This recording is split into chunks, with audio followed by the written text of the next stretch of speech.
दिसंबर आते ही न जाने क्यों मुझे वो रात याद आ जाती है। स्टेशन की वो रात। जानना चाहते हैं क्या हुआ उस रात? सुनिए मेरी लिखी कहानी, वो अजनबी। दिसंबर की सर्द रात थी। किसी अपरिहार्य परिस्थिति में मुझे अकेले सफ़र करना पड़ रहा था। कोहरे की वजह से सारी ट्रेनें देरी से चल रही थी। मैं समय पर स्टेशन पहुंच गई। स्टेशन आकर पता चला ट्रेन 5 घंटे देरी से चल रही है। छोटा स्टेशन था और ज्यादा भीड़ भी नहीं थी। मेरी टिकट एसी कोच की थी, इसलिए मैं एसी यात्रियों के विश्राम कक्ष में बैठने चली गई। वहां केवल 2 ही यात्री बैठे थे।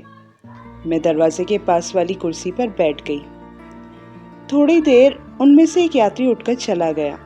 शायद उसकी कोई ट्रेन आ गई हो।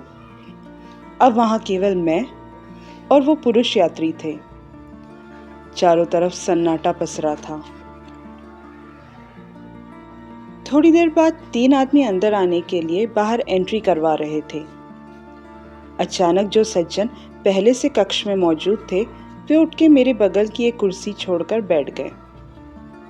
हम दोनों के बीच की खाली कुर्सी पर उन्होंने अपना एक बैग रख दिया।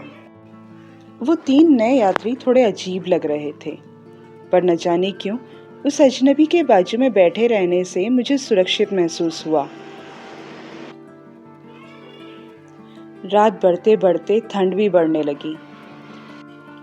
कुछ देर बाद एक चाय बेचने वाला लड़का कक्ष के अंदर आया। अजनबी ने उसे आवाज देकर 2 कप चाय देने को कहा और 1 कप चाय मुझे देने का इशारा कर दिया।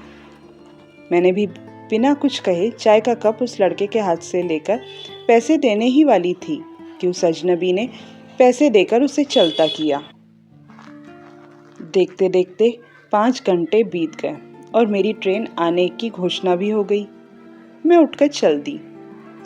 बाहर निकलते हुए दरवाजे के पास रुककर मैं पीछे पलटी और मुस्कुराकर आंखों से उस अजनबी यात्री को धन्यवाद दिया, मुझे सुरक्षित महसूस करवाने के लिए।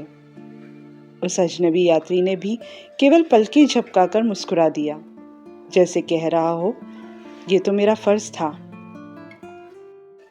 मैं पलटकर अपनी ट्रेन की तरफ बढ़ चली, ये सोचते हुए कि दुनिया में अब भी अच्छे लोग हैं। ये है YouTube चैनल लावण्या's कॉर्नर, जहां मिलेगा आपको हर कहानी का मज़ा।